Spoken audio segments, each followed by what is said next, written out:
ਸਤਿ ਸ਼੍ਰੀ ਅਕਾਲ ਜੀ and good morning to all. ਕੀ ਹਾਲ ਚਾਲ ਹੈ ਜੀ ਸਾਡੇ ਸਾਰੇ ਦਰਸ਼ਕਾਂ ਦਾ। ਉਮੀਦ ਕਰਦੇ ਹਾਂ ਜੀ ਬਿਲਕੁਲ ਠੀਕ ਠਾਕ ਹੋਵੋਗੇ। ਫਰਾਈਡੇ ਹੈ, ਫਰਾਈਡੇ ਦਾ ਦਿਨ 5 ਮਿੰਟ ਵਾਲਾ ਰਹਿੰਦਾ ਹੈ ਤਾਂ ਕਿ ਵੀਕਐਂਡ ਦੇ ਉੱਤੇ ਸਾਰਿਆਂ ਨੂੰ ਕਾਫੀ ਰਾਹਤ ਮਿਲਦੀ ਹੈ। ਹੁਣ ਰਾਹਤ ਦੇ ਵਿੱਚ ਵੱਡੀ ਗੱਲ ਸੀਗੀ ਕਿ ਬਜਟ ਫੈਡਰਲ ਦੇ ਵਿੱਚ ਕੀ ਰਾਹਤ ਦਿੱਤੀ ਜਾਏਗੀ, ਜਿਹਦੇ ਉੱਤੇ ਸਭ ਦੀਆਂ ਨਜ਼ਰਾਂ ਟਿਕੀਆਂ ਹੋਈਆਂ ਸੀ। ਫੈਡਰਲ ਸਰਕਾਰ ਦੇ ਵੱਲੋਂ ਬਜਟ ਪੇਸ਼ ਕਰ ਦਿੱਤਾ ਗਿਆ। ਬਜਟ ਕਿੰਨਾ ਕੁ ਕਿਫਾਇਤੀ ਹੈ, ਖਾਸ ਕਰਕੇ ਆਮ ਜਨਤਾ ਦੇ ਲਈ ਇਹ ਤਾਂ ਤੈਅ ਤੁਸੀਂ ਕਰਨਾ ਹੈ। ਕਿੰਨੇ ਨੰਬਰ ਦੋਗੇ ਇਸ ਬਜਟ ਨੂੰ, ਇਹ ਵੀ ਤੁਸੀਂ ਤੈਅ ਕਰਨਾ ਹੈ। ਖਾਸ ਕਰਕੇ ਨਜ਼ਰ ਟਿਕੀ ਹੋਈ ਸੀ ਹਾਊਸਿੰਗ ਮਾਰਕੀਟ ਦੇ ਉੱਤੇ ਕਿ ਹਾਊਸਿੰਗ ਮਾਰਕੀਟ ਦੇ ਲਈ ਸਰਕਾਰ ਕੀ ਐਲਾਨ ਕਰ ਸਕਦੀ ਹੈ, ਕਿਉਂਕਿ ਉਸ ਤੋਂ ਪਹਿਲਾਂ ਬਹੁਤ ਸਾਰੇ ਸਰਵੇ ਹੋਏ ਸੀਗੇ। ਉਮੀਦ ਕੀਤੀ ਜਾ ਰਹੀ ਸੀਗੀ ਕਿ ਚੰਗੀ ਕੋਈ ਹੈ ਸਕੀਮਸ ਲਿਆਂਦੀਆਂ ਜਾ ਸਕਦੀਆਂ ਨੇ, ਚੰਗਾ ਬਜਟ ਜਿਹੜਾ ਲਿਆਂਦਾ ਜਾ ਸਕਦਾ ਹਾਊਸਿੰਗ ਮਾਰਕੀਟ ਦੇ ਲਈ, ਜਿੰਨਾ ਕ੍ਰਾਈਸਿਸ ਇਸ ਵੇਲੇ ਹਾਊਸਿੰਗ ਮਾਰਕੀਟ ਦੇ ਵਿੱਚ ਚੱਲ ਰਿਹਾ। ਪਰਮਿਟ ਰੁਕੇ ਹੋਏ ਨੇ, ਬਹੁਤ ਸਾਰੀਆਂ ਚੀਜ਼ਾਂ, ਹਾਊਸਿੰਗ ਅਫੋਰਡੇਬਿਲਟੀ ਬਹੁਤ ਵੱਡਾ ਇੱਕ ਮੁੱਦਾ ਬਣਿਆ ਹੋਇਆ ਸੀਗਾ। ਤੇ ਉਹਦੇ ਨਾਲ ਫੋਰਨ ਬਾਇਰਸ ਜਿਹੜੇ ਨੇ ਉਹ ਵੀ ਇੱਕ ਮੁੱਦਾ ਸੀ ਕਿ ਉਹਨਾਂ ਦੇ ਉੱਤੇ ਸਖਤੀ ਕਰਨ ਦੇ ਲਈ ਕੀ ਕੁਝ ਸਰਕਾਰ ਕਰੇਗੀ, ਕਿਹੜਾ ਕਾਨੂੰਨ ਲਿਆਏਗੀ। ਸੋ ਉਹ ਸਾਰੀਆਂ ਜਿਹੜੀਆਂ ਬਜਟ ਦੇ ਵਿੱਚ ਗੱਲਾਂ ਕੀਤੀਆਂ ਗਈਆਂ ਨੇ ਤੇ ਕਾਫੀ ਹੱਦ ਤੱਕ ਹੁਣ ਤੱਕ ਕੱਲ ਬਜਟ ਪੇਸ਼ ਕੀਤਾ ਗਿਆ, ਹੁਣ ਤੱਕ ਦੇ ਨਤੀਜੇ ਮੁਤਾਬਕ ਬਜਟ ਠੀਕ ਲੱਗ ਰਿਹਾ ਹੈ। ਪਰ ਆਮ ਜਨਤਾ ਜ਼ਿਆਦਾ ਬੈਟਰ ਇਸ ਤੇ ਦੱਸ ਸਕਦੀ ਹੈ ਵੀ ਉਹਨਾਂ ਵਾਸਤੇ ਬਜਟ ਇਹ ਕਿਵੇਂ ਦਾ ਹੈਗਾ। ਸੋ ਇਸ ਨੂੰ ਨੰਬਰ ਤੁਸੀਂ ਦਿਓ। ਇਸ ਤੋਂ ਇਲਾਵਾ ਕਲਾਈਮੇਟ ਦੇ ਲਈ ਕੀ ਕੀਤਾ ਜਾ ਰਿਹਾ ਹੈ, ਕਲਾਈਮੇਟ ਦਾ ਇਸ਼ੂ ਵੀ ਬਹੁਤ ਵੱਡਾ ਹੈਗਾ ਕੈਨੇਡਾ ਦੇ ਵਿੱਚ। ਉਸ ਲਈ ਸਰਕਾਰ ਕੀ ਕਰ ਸਕਦੀ ਹੈ। ਮਹਿੰਗਾਈ ਬਹੁਤ ਜ਼ਿਆਦਾ ਹੋ ਰੱਖੀ ਹੈ, ਆਰਥਿਕਤਾ ਆਪਣੇ ਲੈਵਲ ਦੇ ਉੱਤੇ ਬਹੁਤ ਜ਼ਿਆਦਾ ਡਾਵਾਡੋਲ ਹੋ ਰਹੀ ਹੈ। ਉਸ ਨੂੰ ਲੈ ਕੇ ਸਰਕਾਰ ਕੀ ਐਲਾਨ ਕਰ ਸਕਦੀ ਹੈ, ਬਜਟ ਦੇ ਵਿੱਚ ਕੀ ਕੁਝ ਖਾਸ ਹੋ ਸਕਦਾ, ਸਾਰੀਆਂ ਗੱਲਾਂ 'ਤੇ ਨਜ਼ਰ ਮਾਰਾਂਗੇ ਔਰ ਇਸ 'ਤੇ ਗੱਲਬਾਤ ਵੀ ਅਸੀਂ ਬਕਾਇਦਾ ਕਰਾਂਗੇ। ਅਤੇ ਸਭ ਤੋਂ ਵੱਡੀ ਗੱਲ ਹੈ ਇਮੀਗ੍ਰੇਸ਼ਨ ਬੈਕਲੌਗ ਬਹੁਤ ਜ਼ਿਆਦਾ ਹੋ ਰੱਖਿਆ ਸੀ, ਜਿਸ ਨੂੰ ਪੂਰਾ ਕਰਨ ਦੀ ਗੱਲ ਅਤੇ ਉਹਦੇ ਵਿੱਚ ਤੇਜ਼ੀ ਲਿਆਉਣ ਦੀ ਗੱਲ ਹਮੇਸ਼ਾ ਕੀਤੀ ਜਾ ਰਹੀ ਸੀ। ਅਤੇ ਸਭ ਦਾ ਜਿਹੜਾ ਉਹ ਇੰਤਜ਼ਾਰ ਸਾਰੇ ਕਰ ਰਹੇ ਸੀਗੇ ਕਿ ਇਮੀਗ੍ਰੇਸ਼ਨ ਦੇ ਵਿੱਚ ਜਿਹੜਾ ਬੈਕਲੌਗ ਨੂੰ ਲੈ ਕੇ ਵੀ ਕੀ ਅਨਾਊਂਸਮੈਂਟਸ ਹੋ ਸਕਦੀਆਂ ਨੇ। ਸੋ ਉਸ ਦੇ ਉੱਤੇ ਗੱਲ ਕਰਾਂਗੇ। ਸਾਡੇ ਨਾਲ MP ਰਣਦੀਪ ਸਰਾਏ ਜੀ ਇਸ ਵੇਲੇ ਜੁੜੇ ਹੋਏ ਨੇ। ਰਣਦੀਪ ਜੀ, ਬਹੁਤ ਬਹੁਤ ਸਵਾਗਤ ਹੈ ਜੀ ਦ ਮਾਰਨਿੰਗ ਸ਼ੋਅ ਦੇ ਵਿੱਚ। ਔਰ ਗੁੱਡ ਮਾਰਨਿੰਗ ਔਰ ਸਤਿ ਸ੍ਰੀ ਅਕਾਲ ਤੁਹਾਡੇ ਸਾਰੇ ਸਰੋਤਿਆਂ ਨੂੰ। ਜੀ ਰਣਦੀਪ ਜੀ, ਬਹੁਤ ਵਧੀਆ ਗੱਲ ਹੈ ਫੈਡਰਲ ਬਜਟ ਜਿਹੜਾ ਉਹ ਪੇਸ਼ ਕਰ ਦਿੱਤਾ ਗਿਆ। ਇਸ ਫੈਡਰਲ ਬਜਟ ਦੀ ਬਹੁਤ ਜ਼ਿਆਦਾ ਇੰਤਜ਼ਾਰ ਵੀ ਕੀਤਾ ਜਾ ਰਿਹਾ ਸੀਗਾ। ਬਕਾਇਦਾ ਸਰਕਾਰੀ ਨੁਮਾਇੰਦੇ ਹੋਣ ਦੇ ਨਾਤੇ ਸਰਕਾਰ ਦੇ ਵਿੱਚ ਤੁਸੀਂ ਇਸ ਬਜਟ ਨੂੰ ਕਿੰਨੇ ਨੰਬਰ ਦੇਣਾ ਚਾਹੋਗੇ ਜਿਹੜਾ ਪੇਸ਼ ਕੀਤਾ ਗਿਆ, ਕਿਉਂਕਿ ਸਾਰੇ ਮੇਨ ਮੁੱਦੇ ਜਿਹੜੇ ਨੇ ਉਹਨਾਂ ਸੰਬੰਧੀ ਨੋ ਡਾਊਟ ਇਸ ਬਜਟ ਦੇ ਵਿੱਚ ਗੱਲ ਕੀਤੀ ਗਈ ਹੈ 2022-2023 ਦਾ ਜਿਹੜਾ ਪੇਸ਼ ਕੀਤਾ ਗਿਆ। ਪਰ ਸਰਕਾਰੀ ਨੁਮਾਇੰਦੇ ਹੋਣ ਦੇ ਨਾਤੇ ਤੁਸੀਂ ਇਸ ਬਜਟ ਨੂੰ ਕਿਵੇਂ ਦੇਖਦੇ ਹੋ? ਦੇਖੋ, ਬਹੁਤ ਮੇਰੇ ਹਿਸਾਬ ਦੇ ਨਾਲ ਬਹੁਤ ਵਧੀਆ ਚੱਲ ਰਿਹਾ ਇਹ ਬਜਟ ਦੀ ਅਨਾਊਂਸਮੈਂਟ। ਲੋਕਾਂ ਦੀ ਜ਼ਿੰਦਗੀ ਹੋਰ ਅਫੋਰਡੇਬਲ ਕਰਨ ਵਾਸਤੇ ਹੈਗਾ ਇਹ ਗਰੋਥ ਐਂਡ ਇਨੋਵੇਸ਼ਨ, ਤਾਂ ਕਿ ਆਪਣੀ ਇਕੋਨਮੀ ਗਰੋ ਹੋਵੇ, ਮੋਰ ਤਰੱਕੀ ਕਰੇ, ਖਾਸ ਕਰਕੇ ਕੋਵਿਡ ਤੋਂ ਬਾਅਦ। ਔਰ ਖਾਸ ਕਰਕੇ ਜਿਹੜੀ ਸਾਡੀ ਇਨਵਾਇਰਮੈਂਟ ਆ, ਇਨਵਾਇਰਮੈਂਟ ਨੂੰ ਵਧੀਆ ਤਰੀਕੇ ਦੇ ਨਾਲ ਭਵਿੱਖ ਸਾਡਾ ਵਧੀਆ, ਸਾਡਾ ਸਮਾਨ ਵਧੀਆ ਔਰ ਸਾਡੀ ਲਾਈਫ ਸਟਾਈਲ ਵਧੀਆ ਕਰਨ ਵਾਸਤੇ ਇਹ 3 ਪਿਲਰਾਂ 'ਤੇ ਚੱਲ ਰਹੀ ਆ। ਔਰ ਉਹਦੇ ਵਿੱਚ ਜਿਹੜਾ ਪ੍ਰੂਫ ਹੈਗਾ ਕਿ ਅਸੀਂ ਹੁਣ 6 ਸਾਲ ਓਬਵੀਅਸਲੀ ਸਰਕਾਰ ਸਾਡੀ ਬਣ ਚੁੱਕੀ ਆ, 7ਵਾਂ ਸਾਲ ਲੱਗਾ। ਸੋ ਸਾਨੂੰ ਜਿਹੜਾ ਪੈਸ ਰੈਕਡ ਆ ਉਹਦੇ ਮੁਤਾਬਕ ਬਹੁਤ ਵਧੀਆ। ਜੇ ਆਪਾਂ ਪੋਸਟ ਰਿਕਵਰੀ ਦੇਖੀਏ, 3.4 ਮਿਲੀਅਨ ਲੋਕਾਂ ਨੇ ਆਪਣੀਆਂ ਜੌਬਸ ਲੂਜ਼ ਕਰ ਲਈਆਂ ਸੀ ਕੋਵਿਡ ਵੇਲੇ, ਮਾਰਚ 2020 ਤੋਂ ਬਾਅਦ। ਔਰ ਅਸੀਂ ਉਸ ਤੋਂ ਬਾਅਦ ਨਾਟ ਓਨਲੀ ਕਿ 3.4 ਮਿਲੀਅਨ ਜੌਬਸ ਮੁੜ ਕੇ ਰਿਕਵਰ ਕਰ ਲਈਆਂ, ਪਰ 12% ਹੋਰ ਵੀ ਉਹਨਾਂ ਤੋਂ ਜੌਬ। ਸੋ ਅਨਐਮਪਲੋਇਮੈਂਟ ਰੇਟ ਰੈਕਡ ਲੋ ਆ, ਗਰੋਥ ਸਾਡਾ US ਨਾਲੋਂ ਵੀ ਬਹੁਤ ਵੱਧ ਸੀਗਾ। ਪਰ ਉਹਦੇ ਨਾਲ ਕਈ ਚੈਲੰਜਸ ਵੀ ਹੁੰਦੀਆਂ। ਸਾਡੇ ਕੋਲ ਲੇਬਰ ਸ਼ੋਰਟੇਜ ਆ ਹੁਣ ਇਸ ਵੇਲੇ, ਮਹਿੰਗਾਈ, ਸਪਲਾਈ ਚੇਨ ਨਾਲ ਖਾਸ ਕਰਕੇ ਸਪਲਾਈ ਚੇਨ ਚਾਈਨਾ ਦੇ ਵਿੱਚ, ਟਰੱਕਿੰਗ, ਲੇਬਰ ਸ਼ੋਰਟੇਜ ਕਰਕੇ ਇਹਨਾਂ 2-3 ਚੀਜ਼ਾਂ ਹੜ੍ਹ ਹੋਏ ਸੀਗੇ ਜਿਨ੍ਹਾਂ ਦੇ ਨਾਲ ਸਪਲਾਈ ਚੇਨ ਡਿਸਰਪਟ ਹੋ ਗਿਆ। ਇਹ ਹੁਣ ਲੜਾਈ ਚੱਲ ਰਹੀ ਆ ਰਸ਼ੀਆ ਯੂਕਰੇਨ ਵਾਲੀ, ਇਹਨਾਂ ਦੇ ਨਾਲ ਸਪਲਾਈ ਚੇਨਸ ਦੇ ਉੱਤੇ ਹੈਗੇ ਚੈਲੰਜ, ਉਹਨੂੰ ਵੀ ਐਡਰੈਸ ਕੀਤਾ ਜਾ ਰਿਹਾ। ਔਰ ਹਾਊਸਿੰਗ ਅਫੋਰਡੇਬਿਲਟੀ ਇਹ ਇੱਕ ਚੈਲੰਜ ਆ ਰਿਹਾ, ਜਿਹਦੇ 'ਚ ਮੋਸਟਲੀ ਜ਼ਿੰਮੇਵਾਰੀ ਇਹ ਪ੍ਰੋਵਿੰਸ ਤੇ ਮਿਊਨਿਸਪੈਲਿਟੀਜ਼ ਹੈ। ਪਰ ਕੈਨੇਡਾ ਨੇ ਆਲਰੇਡੀ 5 ਸਾਲ ਪਹਿਲਾਂ ਹੀ ਨੈਸ਼ਨਲ ਹਾਊਸਿੰਗ ਸਟ੍ਰੈਟਜੀ ਬਣਾ ਕੇ 70-75 ਬਿਲੀਅਨ ਡਾਲਰ ਉਹਦੇ ਵਿੱਚ ਪਾ ਕੇ ਕੀਤਾ, ਜਿਹਦਾ ਕਿ ਹੁਣ ਫਲ ਹੌਲੀ ਹੌਲੀ ਨਿਕਲਣ ਲੱਗਾ, ਜਿੱਥੇ ਤੁਹਾਨੂੰ ਹੁਣ ਮਕਾਨ ਉਹਨਾਂ ਦੇ ਜਿਹੜੇ ਫੰਡਡ ਹੈਗੇ ਆ ਉਹ ਨਿਕਲ ਰਹੇ। ਸੋ ਮੇਰੇ ਹਿਸਾਬ ਦੇ ਨਾਲ ਬਹੁਤ ਵਧੀਆ ਇਨਕਮ ਵੀ ਸਰਕਾਰ ਦੀ 14 ਬਿਲੀਅਨ ਬੈਟਰ ਦੈਨ ਐਕਸਪੈਕਟਡ ਨਿਕਲੀ ਹੈ ਇਸ ਸਾਲ। ਸੋ ਬਜਟ ਇਸ ਕਰਕੇ ਹੋਰ ਵੀ ਵਧੀਆ ਹੈਗਾ, ਜਿਹਦੇ ਕਾਰਨ ਅਸੀਂ ਹੋਰ ਸਹੂਲਤਾਂ ਲੋਕਾਂ ਨੂੰ ਦੇ ਸਕਦੇ ਹਾਂ। ਜਿਵੇਂ ਅਸੀਂ ਡੈਂਟਲ ਅਨਾਊਂਸਮੈਂਟ ਕੀਤੀ ਹੈ, ਇਹਦੇ ਵਿੱਚ ਜਿਵੇਂ ਅਸੀਂ ਫਸਟ ਟਾਈਮ ਹੋਮ ਬਾਇਰ ਵਾਸਤੇ ਫਸਟ ਟਾਈਮ ਹੋਮ ਬਾਇਰ ਫੰਡ ਜਾਂ ਕਹਿ ਲਓ RSP ਵਰਗਾ ਅਕਾਊਂਟ ਕੀਤਾ ਜਾ ਰਿਹਾ। ਇਸ ਟਾਈਪ ਆਫ ਚੀਜ਼ਾਂ ਤਾਂ ਹੀ ਕਰ ਸਕਦੇ ਕਿਉਂਕਿ ਸਾਡੀ ਇਕੋਨਮੀ ਵਧੀਆ ਚੱਲ ਰਹੀ ਆ। ਬਿਲਕੁਲ ਰਣਦੀਪ ਜੀ, ਮੈਂ ਸਟੈਪ ਬਾਏ ਸਟੈਪ ਮੁੱਦੇ 'ਤੇ ਗੱਲ ਕਰਨਾ ਚਾਹਾਂਗੀ। ਸਭ ਤੋਂ ਪਹਿਲਾਂ ਅਸੀਂ ਜਾਣਨਾ ਚਾਹਾਂਗੇ ਕਿ ਜਿਹੜਾ ਆਰਥਿਕਤਾ ਬਹੁਤ ਜ਼ਿਆਦਾ ਡਾਵਾਡੋਲ ਹੋ ਰੱਖੀ ਹੈ ਕੋਵਿਡ ਦੌਰਾਨ, ਅਸੀਂ ਕਹਿ ਸਕਦੇ ਹਾਂ ਵੀ ਇਹ ਬਹੁਤ ਜ਼ਿਆਦਾ ਵੱਧ ਗਈ। ਪਹਿਲਾਂ ਤੋਂ ਹਾਲਾਂਕਿ ਡਾਵਾਡੋਲ ਸੀਗੀ, ਪਰ ਕੋਵਿਡ ਦੌਰਾਨ ਹੋਰ ਵੀ ਜ਼ਿਆਦਾ ਇਹ ਜਿਹੜੀ ਹੈ ਸਿਚੁਏਸ਼ਨ ਵੱਧ ਗਈ। ਹੁਣ ਕੋਵਿਡ ਖਤਮ ਹੋਇਆ, ਲੀਹ 'ਤੇ ਆਉਣ ਦੀ ਕੋਸ਼ਿਸ਼ ਕਰ ਰਹੇ ਹਾਂ। ਉਹਦੇ ਵਾਸਤੇ ਇਸ ਬਜਟ ਦੇ ਵਿੱਚ ਕੀ ਲਿਆਂਦਾ ਜਾ ਰਿਹਾ, ਕਿੰਨਾ ਬਜਟ ਰੱਖਿਆ ਗਿਆ ਅਤੇ ਕਿਵੇਂ ਜਿਹੜਾ ਇਸ ਆਰਥਿਕਤਾ ਦੀ ਡਾਵਾਡੋਲਤਾ ਨੂੰ ਜਿਹੜਾ ਉਹ ਠੀਕ ਕੀਤਾ ਜਾਏਗਾ? ਸੋ ਤੁਸੀਂ ਕੋਵਿਡ ਦੀ ਗੱਲ ਕਰਦੇ ਜਿਵੇਂ ਕੋਵਿਡ ਦਾ ਜਿਹੜਾ ਨੁਕਸਾਨ ਕਿ ਤੁਸੀਂ ਇਨਫਲੇਸ਼ਨ ਦੀ ਗੱਲ ਕਰਦੇ ਆ। ਜੀ ਰਣਦੀਪ ਜੀ, ਇਨਫਲੇਸ਼ਨ ਔਰ ਕੋਵਿਡ, ਮੈਂ ਇੱਥੇ ਦੋਵਾਂ ਬਾਰੇ ਜਾਨਣਾ ਚਾਹਾਂਗੀ ਕਿਉਂਕਿ ਇਹ ਦੋਨੋਂ ਮੁੱਦੇ ਬਹੁਤ ਵੱਡੇ ਰਹੇ ਨੇ। ਕੋਵਿਡ ਦੇ ਦੌਰਾਨ ਇਹ ਬਿਲਕੁਲ ਗੱਲ ਕਹੀ ਜਾ ਰਹੀ, ਹਮੇਸ਼ਾ ਜਦੋਂ ਵੀ ਸਰਕਾਰ ਨੂੰ ਜਦੋਂ ਪੁੱਛਿਆ ਗਿਆ ਵੀ ਇਹ ਸਿਚੁਏਸ਼ਨ ਖਰਾਬ ਹੋ ਰਹੀ ਤਾਂ ਹਮੇਸ਼ਾ ਕੋਵਿਡ ਦਾ ਹੀ ਹਵਾਲਾ ਦਿੱਤਾ ਗਿਆ ਕਿ ਕੋਵਿਡ ਕਰਕੇ ਇਹ ਇੱਦਾਂ ਬਣਿਆ ਹੋਇਆ, ਕੋਵਿਡ ਤੋਂ ਅਸੀਂ ਨਿਕਲ ਆਵਾਂਗੇ ਤਾਂ ਸਿਚੁਏਸ਼ਨ ਠੀਕ ਹੋਏਗੀ। ਇਸ ਲਈ ਮੈਨੂੰ ਦੋਨੋਂ ਐਂਗਲ ਤੋਂ ਤੁਸੀਂ ਇਸ ਚੀਜ਼ ਬਾਰੇ ਦੱਸੋ ਪਲੀਜ਼। ਸ਼ੋਰ, ਦੇਖੋ ਜਿਹੜਾ ਕੋਵਿਡ ਦੀ ਅਸੀਂ ਸਪੋਰਟ ਦਿੱਤੀ ਆਈ ਥਿੰਕ ਲੋਕਾਂ ਨੂੰ, ਉਹਦੇ ਚੋਂ ਹੁਣ ਅਸੀਂ ਕੋਵਿਡ ਤੋਂ ਬੇਸਿਕਲੀ ਰਿਕਵਰ ਹੋ ਚੁੱਕੇ ਆਈ ਥਿੰਕ। ਜਿਹੜੇ ਲਾਸਟ ਦੋ ਸੈਕਟਰ ਹੈਗੇ ਆ, ਹਸਪਿਟੈਲਿਟੀ, ਟੂਰਿਜ਼ਮ, ਉਹ ਰਿਕਵਰ ਹੋ ਰਹੇ ਆ ਔਰ ਬਹੁਤ ਵਧੀਆ ਤਰੀਕੇ ਨਾਲ। ਜਿੱਥੇ ਬੈਕ ਟੂ ਵਰਕ ਵੀ ਕਹਿ ਲਓ, ਲੋਕ ਜਿਹੜੇ ਕੰਪਨੀਆਂ ਜਾਂ ਸਰਕਾਰੀ ਦਫ਼ਤਰ ਆ ਉਹ ਮੁੜ ਕੇ ਰਿਕਵਰ ਹੋ ਕੇ ਫੁੱਲ ਬੈਕ ਟੂ ਵਰਕ ਹੋ ਰਹੇ ਆ। ਸਾਡੇ ਸਰਕਾਰੀ ਦਫ਼ਤਰ ਵੀ ਟ੍ਰਾਂਜੀਸ਼ਨ ਹੋ ਰਿਹਾ ਜਿੱਥੇ ਮੁੜ ਕੇ ਹੋ ਰਹੇ, ਪਰ ਆਪਾਂ ਨੂੰ ਕੌਸ਼ੀਅਸਲੀ ਫੇਰ ਵੀ ਕਰਨਾ ਪੈਣਾ। ਹਜੇ ਵੀ ਕੋਵਿਡ ਕੇਸ, ਮੈਂ ontario ਤੋਂ ਆਇਆ ਤਾਂ ontario 'ਚ ਆਲਰੇਡੀ ਰਾਈਜ਼ ਹੋ ਰਹੇ ਆ, ਪਰ ਅਸੀਂ ਅਗੇਨ ਗੋਲ ਹੈਗਾ ਕਿ ਅਸੀਂ ਇਹਨੂੰ ਮੈਨੇਜ ਕਰੀਏ ਹਸਪੀਟਲ ਰਾਹੀਂ ਤੇ ਕੰਟਰੋਲ ਰਾਹੀਂ, ਵਿਚ ਇਜ਼ ਸੋ ਫਾਰ ਕਾਫੀ ਇਫੈਕਟਿਵ ਹੋ ਰਿਹਾ। ਆਸ ਕਰਦੇ ਗਾਂਵ ਵਾਲੇ ਸਮੇਂ ਦੇ ਵਿੱਚ ਵੀ ਇਸੇ ਤਰ੍ਹਾਂ ਹੋਊਗਾ, ਪਰ ਅਸੀਂ ਖੋਲ ਦੇ ਦਿੱਤੀ। ਹੁਣ ਟਰੈਵਲ ਦੇ ਵਿੱਚ ਵੀ ਮੈਂਡੇਟਸ ਵੀ ਕਾਫੀ ਰਿਡਿਊਸ ਕਰ ਦਿੱਤੇ। ਅਪ੍ਰੈਲ ਪਹਿਲੇ ਤੋਂ ਬਾਅਦ ਤੁਸੀਂ US ਨੂੰ ਜਾਂ ਇੰਟਰਨੈਸ਼ਨਲ ਟਰੈਵਲ ਵੀ ਕਰਨਾ, ਤੁਹਾਨੂੰ ਟੈਸਟਿੰਗ ਦੀ ਨਹੀਂ ਲੋੜ ਹੈਗੀ ਆ। ਸੋ ਇਹ ਟਾਈਪ ਆਫ ਰਿਕੁਆਇਰਮੈਂਟਸ ਦੇ ਨਾਲ ਈਜ਼ ਕੀਤੀ ਗਈ ਆ। ਜਿੱਥੇ ਇਨਫਲੇਸ਼ਨ ਦੀ ਗੱਲ ਆ ਰਹੀ ਸੀ, ਇਨਫਲੇਸ਼ਨ ਵਰਲਡ ਵਾਈਡ ਗਲੋਬਲੀ, ਮੈਂ ਅੱਗੇ ਕਿਹਾ, ਸਪਲਾਈ ਚੇਨਸ ਬੜੇ ਡਿਸਰਪਟ ਹੋ ਗਏ ਸੀਗੇ, ਕੰਟੇਨਰ ਟ੍ਰੈਫਿਕ ਦੀ ਕਾਸਟ ਵੱਧ ਗਈ। ਜਿੱਥੇ ਵਰਕਰ, ਟੈਂਪਰੇਰੀ ਫੋਰਨ ਵਰਕਰ ਪਿਛਲੇ 2-3 ਸਾਲਾਂ 'ਚ ਨਹੀਂ ਆਏ, ਸਟੂਡੈਂਟ ਨਹੀਂ ਆਏ, ਉਹ ਜਿਹੜਾ ਵਰਕ ਫੋਰਸ ਖਾਸ ਕਰਕੇ ਟਰੱਕਿੰਗ ਇੰਡਸਟਰੀ ਦੇ ਵਿੱਚ ਜਾਂ ਰੀਟੇਲ ਸੈਕਟਰ ਦੇ ਵਿੱਚ ਉਹ ਨਹੀਂ ਮਿਲਿਆ, ਉਹਦੇ ਕਰਕੇ ਮਹਿੰਗਾਈ ਵੀ ਹੋਈ ਆ। ਰੈਸਟੋਰੈਂਟਾਂ ਦੇ ਵਿੱਚ ਵੀ, ਆਪਣੇ ਰੀਟੇਲ ਸੈਕਟਰ ਦੇ ਵਿੱਚ ਵੀ, ਪ੍ਰੋਡਿਊਸ ਸੈਕਟਰ ਵਿੱਚ, ਐਗਰੀਕਲਚਰ ਸੈਕਟਰ 'ਚ ਇਹ ਚੀਜ਼ਾਂ ਨੂੰ ਐਡਰੈਸ ਕਰਨਾ ਹਜੇ ਵੀ ਐਡਰੈਸ ਕਰਨੀ ਪੈਣੀ ਆ। ਇਹਦੇ ਵਾਸਤੇ ਅਸੀਂ ਅਮਰੀਕਾ $600 ਮਿਲੀਅਨ ਵੀ ਇੱਕ ਸੈਟ ਅਸਾਈਡ ਕੀਤਾ ਸਪਲਾਈ ਚੇਨਸ ਇਸ਼ੂਜ਼ ਨੂੰ ਮੈਨੇਜ ਕਰਨ ਵਾਸਤੇ, ਚਾਹੇ ਉਹ ਰੇਲ ਕਾਰ ਰਾਹੀਂ ਆ, ਚਾਹੇ ਸ਼ਿਪਿੰਗ ਹੈ ਤੇ ਚਾਹੇ ਉਹ ਟਰੱਕਿੰਗ ਹੈ। ਸੋ ਇਹਦੇ ਉੱਤੇ ਅਸੀਂ ਸਹੂਲਤਾਂ ਕਰਾਂਗੇ ਤਾਂ ਕਿ ਅਸੀਂ ਮਹਿੰਗਾਈ, ਔਰ ਪ੍ਰੋਜੈਕਟਡ ਜਿਹੜੀ ਹੈਗੀ ਆ ਕਿ ਆਉਣ ਵਾਲੇ ਸਾਲ ਦੇ ਵਿੱਚ ਇਹ ਮਹਿੰਗਾਈ ਕੰਟਰੋਲ ਦੇ ਵਿੱਚ ਆ ਜਾਊਗੀ, ਜਦੋਂ ਅਸੀਂ ਲੇਬਰ ਮਾਰਕੀਟ ਦੇ ਵਿੱਚ ਮੁੜ ਕੇ ਟੈਂਪਰੇਰੀ ਫੋਰਨ ਵਰਕਰ, ਮੋਰ ਇਮੀਗ੍ਰੇਸ਼ਨ, ਇਹਨੇ ਇਸ ਟਾਈਪ ਚੀਜ਼ਾਂ ਕੀਤੀਆਂ ਤੇ ਹੋਰ ਜਿਹੜਾ ਇਨਫਰਾਸਟ੍ਰਕਚਰ ਦੀ ਰਿਕੁਆਇਰਮੈਂਟ ਆ ਉਹ ਜਦੋਂ ਫਿਕਸ ਕਰ ਦਿੱਤੀਆਂ, ਇਹ ਕੰਟਰੋਲ 'ਚ ਆ ਜਾਊਗੀ। ਜੀ ਬਿਲਕੁਲ। ਰਣਦੀਪ ਜੀ, ਕੁਝ ਕਾਲਰ ਵੀ ਆਪਣੇ ਨਾਲ ਜੁੜਨ ਜਾ ਰਹੇ ਨੇ। ਸਤਿ ਸ਼੍ਰੀ ਅਕਾਲ ਜੀ। हेलो। हाँ जी सर, सत श्री अकाल जी। हाँ जी, हाँ जी, आप सराय ना ठीक है, सवाल पूछना जी कि पक्के करने बारे सुपर विजय आने की कीता है ना जी। बिल्कुल जी, ਅਸੀਂ ਇਸ ਸੰਬੰਧੀ ਉਹਨਾਂ ਨਾਲ ਗੱਲ ਕਰਾਂਗੇ। ਥੈਂਕ ਯੂ ਸੋ ਮਚ ਇਹਦੇ ਬਾਰੇ ਪੁੱਛੋ ਜੀ। ਜੀ ਬਿਲਕੁਲ। ਹਰ ਆਦਮੀ ਦੀ ਇੱਕ ਨਬਜ਼ ਹੈ ਰਣਦੀਪ ਜੀ, ਇਮੀਗ੍ਰੇਸ਼ਨ ਦੇ ਮੁੱਦੇ ਤੇ ਮੈਨੂੰ ਲੱਗਦਾ ਮੈਂ ਪਹਿਲਾਂ ਉਹਦੇ ਤੋਂ ਹੀ ਸ਼ੁਰੂਆਤ ਕਰ ਲੈਣੀ, ਬਾਅਦ ਦੇ ਵਿੱਚ ਮੈਂ ਵਧਦੀ ਹਾਂ ਅੱਗੇ। ਇਮੀਗ੍ਰੇਸ਼ਨ ਦੇ ਵਿੱਚ ਬਹੁਤ ਸਾਰੇ ਬੈਕਲੌਗ ਦੀ ਗੱਲ ਕੀਤੀ ਜਾ ਰਹੀ ਸੀ ਵੀ ਇਹ ਬੈਕਲੌਗ ਕਦੋਂ ਭਰੇਗਾ। ਹੁਣ ਇਹਦੇ ਵਿੱਚ ਗੱਲ ਅਸੀਂ ਫੇਰ ਸੁਣੀ ਆ ਵੀ ਤੇਜ਼ੀ ਲਿਆਉਣ ਦੀ ਗੱਲ ਕਹੀ ਗਈ ਹੈ। ਇਹ ਤੇਜ਼ੀ ਦੀ ਗੱਲ ਅਸੀਂ ਪਹਿਲਾਂ ਕਈ ਵਾਰੀ ਸੁਣ ਚੁੱਕੇ ਹਾਂ। ਨਵਾਂ ਕੀ ਹੈ? ਸੁਪਰ ਵੀਜ਼ਾ ਵਾਲੇ, ਪੱਕੇ ਹੋਣ ਵਾਲੇ, ਉਹ ਸਾਰੇ ਇੰਤਜ਼ਾਰ ਕਰ ਰਹੇ ਨੇ। ਉਹਨਾਂ ਵਾਸਤੇ ਦੱਸੋ ਵੀ ਉਹਨਾਂ ਵਾਸਤੇ ਕੀ ਖਬਰ ਹੈਗੀ ਹੈ? ਚੰਗਾ ਨਿਕਲਿਆ ਕੁਛ ਫੈਡਰਲ ਬਜਟ ਵਿੱਚ? ਸ਼ੋਰ, ਦੇਖੋ ਸਾਡੇ ਫੈਡਰਲ ਬਜਟ ਦੇ ਵਿੱਚ ਈਵਨ ਜਿਹੜਾ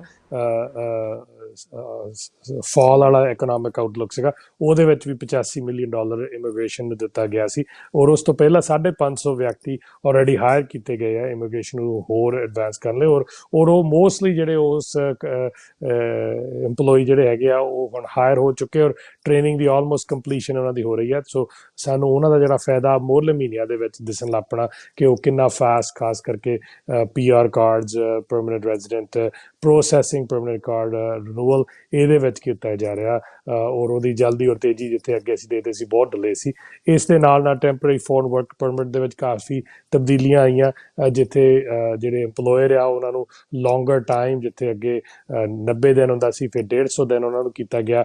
ਹੁਣ 270 ਦਿਨ ਉਹਨਾਂ ਦਾ ਵੈਲਿਡ ਰਹੂਗਾ LMIA, ਜਿਹਦੇ ਨਾਲ ਉਹ ਆਪਣੇ EMPLOYER ਨੂੰ ਸਰਚ ਕਰਕੇ ਦੇਖ ਸਕਦੇ। ਉਹਦੇ ਵਿੱਚ ਕਈ ਵਾਰੀ ਕੋਈ ਰਿਜੈਕਟ ਹੋ ਜਾਂਦਾ ਸੀ, ਨਵਾਂ ਨਹੀਂ ਸੀ ਰੱਖ ਸਕਦੇ, ਹੁਣ ਉਹਨਾਂ ਕੋਲ ਟਾਈਮਿੰਗ ਐਬਿਲਿਟੀ ਹੈਗੀ ਆ। ਇਸ ਦੇ ਨਾਲ ਇਸ ਬਜਟ ਦੇ ਵਿੱਚ ਕੀਤਾ ਗਿਆ ਕਿ ਉਹਨਾਂ ਨੂੰ ਜਿਹੜੇ ਵਧੀਆ ਰੈਕਡ ਵਾਲੇ EMPLOYE ਆ, ਜਿਨ੍ਹਾਂ ਦੀ ਕੋਈ ਸ਼ਿਕਾਇਤ ਨਹੀਂ, ਉਹਨਾਂ ਦਾ ਕੰਮ ਵਧੀਆ ਔਰ ਹਰ ਸਾਲ ਉਹਨਾਂ ਨੂੰ ਲੋੜ ਹੈ EMPLOYER ਦੀ, ਉਹਨਾਂ ਨੂੰ ਇੱਕ nexus type of fast track programme ਕੀਤਾ ਜਾ ਰਿਹਾ। ਇਸ ਤੋਂ ਇਲਾਵਾ ਜਿਹੜੇ ਬੰਦਿਸ਼ਾਂ ਸੀਗੀਆਂ ਇਮੀਗ੍ਰੇਸ਼ਨ ਰਿਕੁਆਇਰਮੈਂਟ 10% ਤੇ ਹੋਰ, ਉਹਨੂੰ ਥੋੜ੍ਹਾ ਵਧਾਇਆ ਗਿਆ ਕਿ ਉਹ ਅਪ ਟੂ 20 to 30% ਵੀ ਆਪਣੇ EMPLOYE ਟੈਂਪਰੇਰੀ ਫੋਰਨ ਜਿਹੜੇ ਖਾਸ ਕਰਕੇ ਸੈਕਟਰ ਜ਼ਰੂਰਤ ਹੈਗੇ ਆ ਔਰ ਜਿਹੜੇ ਜ਼ਰੂਰਤ ਹੋਰ ਸੈਕਟਰ ਸੀ ਜਿਨ੍ਹਾਂ ਨੂੰ ਪ੍ਰੂਵ ਕਰਨਾ ਪੈਂਦਾ ਸੀ ਉਹਨਾਂ ਨੂੰ ਵੀ ਹੁਣ ਸ਼ਰਤਾਂ ਘਟਾਈਆਂ ਗਈਆਂ। ਸੋ ਇਹਦੇ ਨਾਲ ਹੋਰ ਸਾਨੂੰ ਵਰਕ ਕੀਤੇ ਜਾਊਗੇ। ਜਿੱਥੇ ਪੱਕੇ ਆਉਣ ਦੀ ਗੱਲ ਹੈ, ਅਸੀਂ ਆਲਰੇਡੀ ਦੇਖੋ ਲੋਕਾਂ ਨੂੰ ਹਰ ਇੱਕ ਨੂੰ ਆਪਣਾ ਹੁੰਦਾ ਔਰ ਚਾਹੀਦਾ ਵੀ ਹੈਗਾ, ਪਰ ਆਪਾਂ 2015 ਸਿਰ 2.5 ਲੱਖ ਵਿਅਕਤੀ ਸਾਲ ਦਾ ਪੱਕਾ ਹੁੰਦਾ ਸੀਗਾ। ਹੁਣ ਅਸੀਂ 4,35,000 ਇਸ ਸਾਲ ਪੱਕੇ ਕਰਨ ਨੂੰ, 4 ਲੱਖ ਤੋਂ ਵੱਧ, 4,06,000 ਲਾਸਟ ਈਅਰ ਪੱਕਾ ਹੋਇਆ।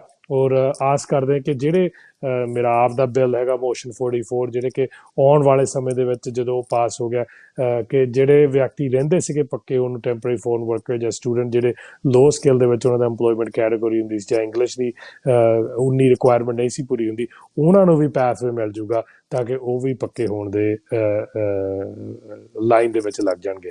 ਜਿੱਥੇ ਗੱਲ ਵਿਅਕਤੀ ਨੇ ਜਿਹੜੀ ਕਾਲ ਕੀਤਾ ਸੁਪਰ ਵੀਜ਼ਾ ਇੱਕ ਵੱਖਰੀ ਹੈਗੀ, ਉਹਦੀ ਪੱਕੇ ਹੋਣ ਦੀ ਨਹੀਂ ਪ੍ਰੋਸੈਸ ਹੁੰਦਾ, ਉਹ ਇੱਕ ਸੈਪਰੇਟ ਹੈਗਾ 10 ਸਾਲ ਦਾ ਵੀਜ਼ਾ ਕਿ ਤੁਸੀਂ ਆ ਕੇ ਆਪਣੇ ਪਰਿਵਾਰ ਨਾਲ ਰਹਿ ਸਕਦੇ ਆ।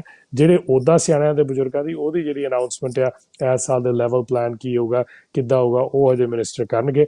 ਆਸ ਕਰਦੇ ਆ ਆਲਰੇਡੀ ਪਿਛਲੇ ਸਾਲ 30,000 ਕੀਤਾ, ਉਸ ਤੋਂ ਪਿਛਲੇ ਸਾਲ 10,000 ਔਰ ਰੈਕਡ ਅਮਾਊਂਟ ਦੇ ਵਿੱਚ ਕੀਤਾ ਜਾ ਰਿਹਾ। ਔਰ ਆਈ ਥਿੰਕ ਲੋਕ ਜਿਹੜਾ ਇਹ ਕਰੰਟ ਸਿਸਟਮ ਦੇ ਵਿੱਚ ਹੈ ਸੋ ਫਾਰ ਕਾਫੀ ਸੈਟਿਸਫਾਈਡ ਆ ਕਿ ਜਿਹੜਾ 2020 ਦੀ ਲੋਟਰੀ ਹੈ ਜਾਂ ਕਹਿ ਲਓ ਡਰਾ, ਉਸ ਪੂਲ ਦੇ ਵਿੱਚੋਂ ਹੀ ਨਿਕਲ ਰਿਹਾ। ਸੋ ਜਦੋਂ ਉਹ ਪੂਲ ਫਿਨਿਸ਼ ਹੋ ਜਾਊਗਾ ਫੇਰ ਹੀ ਹੋਰ ਪੂਲ ਖੋਲ੍ਹ ਜਾਊਗਾ, ਪਰ ਇਹਦੇ ਉੱਤੇ ਅਜੇ ਬਹਿਸ ਚੱਲ ਰਹੀ ਆ। ਆਸ ਕਰਦੇ ਕਿ ਮਿਨਿਸਟਰ ਇਸ ਨੂੰ ਧਿਆਨ ਨਾਲ ਦੇਖਣਗੇ ਔਰ ਇਸ ਪੂਲ ਦੇ ਵਿੱਚੋਂ ਹੀ ਕੱਢਣਗੇ। ਰਣਦੀਪ ਜੀ, ਇੱਕ ਬੜਾ ਵੱਡਾ ਇਸ਼ੂ ਚੱਲ ਰਿਹਾ ਬੈਕਲੌਗ ਦਾ ਮੈਂ ਸਵਾਲ ਤੁਹਾਨੂੰ ਪਹਿਲਾਂ ਵੀ ਕੀਤਾ ਕਿ ਬੈਕਲੌਗ ਦੇ ਵਿੱਚ ਕੀ ਰਫ਼ਤਾਰ ਹੁਣ ਤੇਜ਼ ਕੀਤੀ ਜਾ ਰਹੀ ਹੈ। ਕਈ ਵਿਜ਼ਟਰ ਵੀਜ਼ਾ ਵਾਲੇ ਵੀ ਸੀਗੇ, ਉਹ ਕਹਿੰਦੇ ਜਦੋਂ ਸਾਨੂੰ ਪਤਾ ਲੱਗਿਆ ਇਮੀਗ੍ਰੇਸ਼ਨ ਖੁੱਲ੍ਹ ਗਈ ਉਹਨਾਂ ਨੇ ਵਿਜ਼ਟਰ ਵੀਜ਼ਾ ਲਗਾਏ। ਉਹ ਵਿਜ਼ਟਰ ਵੀਜ਼ਾ ਦੇ ਵਿੱਚ ਵੀ ਕਿਸੇ ਨੂੰ ਕੋਈ ਰਿਪਲਾਈ ਨਹੀਂ ਆ ਰਿਹਾ। ਜੇ ਕਿਸੇ ਨੇ ਕਿਸੇ ਈਵੈਂਟ ਦੇ ਉੱਤੇ ਕਿਸੇ ਵੀ ਤਰੀਕ ਦਾ 2-2 ਮਹੀਨੇ ਦਾ ਗੈਪ ਪਾਇਆ ਜਾ ਰਿਹਾ, ਕਿਸੇ ਈਵੈਂਟ ਦੀ ਤਾਰੀਖ ਮਿਥੀ ਗਈ, ਉਸ ਤਾਰੀਖ ਤੱਕ ਉਸ ਸ਼ਖਸ ਨੂੰ ਇੰਤਜ਼ਾਰ ਕਰਨਾ ਪੈ ਰਿਹਾ, ਕੋਈ ਰਿਪਲਾਈ ਨਹੀਂ ਆ ਰਿਹਾ। ਸੋ ਚਾਹੇ ਨਾ ਹੋਵੇ ਚਾਹੇ ਹਾਂ, ਪਰ ਇੱਕ ਰਿਪਲਾਈ ਜਾਣਾ ਜ਼ਰੂਰੀ ਹੈ। ਸੋ ਇਹ ਬੈਕਲੌਗ ਵਾਸਤੇ ਵੀ ਕੁਝ ਸੋਚ ਵਿਚਾਰ ਕੀਤਾ ਗਿਆ ਵੀ ਇਹਨੂੰ ਕਿਵੇਂ ਕਲੀਅਰ ਕਰੀਏ ਤਾਂ ਕਿ ਲੋਕਾਂ ਦੀਆਂ ਫਾਈਲਾਂ ਜਿਹੜੀਆਂ ਲੱਗੀਆਂ ਨੇ ਉਹਨਾਂ ਨੂੰ ਸਮੇਂ ਦੇ ਮੁਤਾਬਕ ਜਿਹੜਾ ਚੁੱਕਿਆ ਜਾ ਸਕੇ।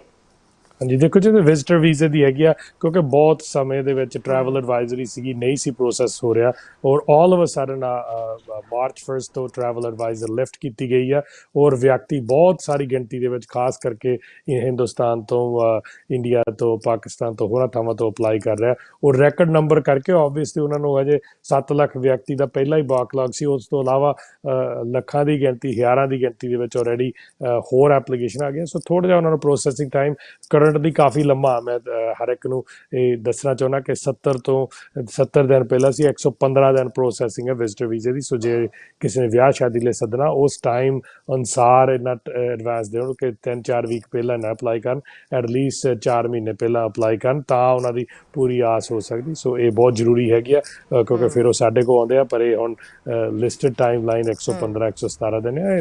ਮੈਟਰ ਆਫ ਰਿਸੋਰਸਿਸ ਹੈਗੇ ਆ, ਇਨਫਿਨਿਟ ਵੀਜ਼ੇ ਨਹੀਂ ਅਸੀਂ ਦੇ ਸਕਦੇ ਔਰ ਜੋ ਪਰ ਕਿਉਂਕਿ 4-3 ਸਾਲ 2 ਸਾਲ ਲੋਕ ਵਿਅਕਤੀਆਂ ਨਹੀਂ ਕੀਤਾ, ਉਹ ਸਾਰੇ ਐਪਲੀਕੇਸ਼ਨਾਂ ਕਰ ਰਿਹਾ। ਜਿਨ੍ਹਾਂ ਦੇ 10-10 ਸਾਲ ਦੇ ਵੀਜ਼ੇ ਮੁੱਕ ਗਏ ਆ, ਪਾਸਪੋਰਟ ਰਿਨਿਊ ਕੀਤਾ, ਉਹ ਵੀ ਹੁਣ ਇੱਕਦਮ ਕਰ ਰਿਹਾ। ਇਸ ਕਰਕੇ ਬਰਡਨ ਜਰਾ ਜ਼ਿਆਦਾ, ਪੇਸ਼ੈਂਸ ਰਹੋ ਉਹਦੇ ਉੱਤੇ ਔਰ ਪੂਰੀ ਕਰਾਂਗੇ। ਪਰ ਸਾਡਾ ਫਰਜ਼ ਅਗੇਨ ਜਿਹੜੇ ਪਰਮਾਨੈਂਟ ਰੈਜ਼ੀਡੈਂਟਸ ਦੇ ਰਾਹ ਦੇ ਵਿੱਚ ਹੈਗੇ ਆ ਜਾਂ ਪਰਮਾਨੈਂਟ, ਉਹਨਾਂ ਨੂੰ ਸਭ ਤੋਂ ਪਹਿਲਾਂ ਸਹੂਲਤ ਦਈਏ। ਸੈਕੰਡ ਲੈਵਲ ਜਿਹੜੇ ਵਿਜ਼ਿਟ ਕਰਨਾ ਚਾਹੁੰਦੇ ਉਹਨਾਂ ਨੂੰ। ਜੀ ਰਣਦੀਪ ਜੀ, ਹੁਣਾਂ ਨੇ ਹਾਊਸਿੰਗ ਦੇ ਮਸਲੇ ਦੇ ਉੱਤੇ ਜਿਹੜਾ ਕਿ ਇਹ ਜਿੰਨੀ ਮਹਿੰਗਾਈ ਹੈ ਇਸ ਵੇਲੇ ਵੱਧ ਰਹੀ ਹੈ, ਪ੍ਰਾਇਓਰਿਟੀ ਦਾ ਮੁੱਦਾ ਰਿਹਾ ਹਾਊਸਿੰਗ ਮਾਰਕੀਟ ਦਾ।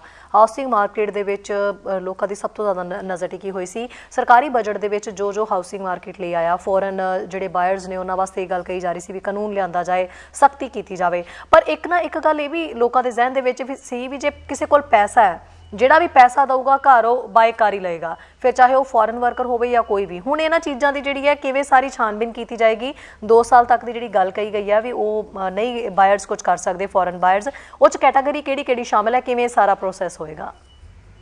ਸ਼ੋਰ, ਦੇਖੋ ਰੈਜ਼ੀਡੈਂਸ਼ੀਅਲ ਪ੍ਰਾਪਰਟੀ ਜਿਹੜੀ ਹੈਗੀ ਆ ਅੱਗੇ ਏਰੀਆ ਬਾਈ ਏਰੀਆ ਸੀਗਾ, ਮੈਟਰੋ ਵੈਨਕੂਵਰ ਦੇ ਉੱਤੇ ਸੀਗਾ ਟੈਕਸ, ਰੈਕ੍ਰੀਏਸ਼ਨ ਪ੍ਰਾਪਰਟੀ ਤੇ ਨਹੀਂ ਸੀਗਾ। ਸੋ ਇਹ ਆਉਂਦਾ ਸੀਗਾ ਕਿ ਉਹ ਜੇ ਵੈਨਕੂਵਰ ਨਹੀਂ ਕਰ ਲੈਂਦੇ ਉਹ ਫਿਰ ਕਲੋਨੇ ਜਾ ਕੇ ਲੈ ਲੈਂਦੇ ਆ ਜਾਂ ਵਿਸਲਰ ਦੀਆਂ ਪ੍ਰਾਪਰਟੀਆਂ ਦੀ ਮਹਿੰਗਾਈ ਕਰ ਦਿੰਦੇ ਆ।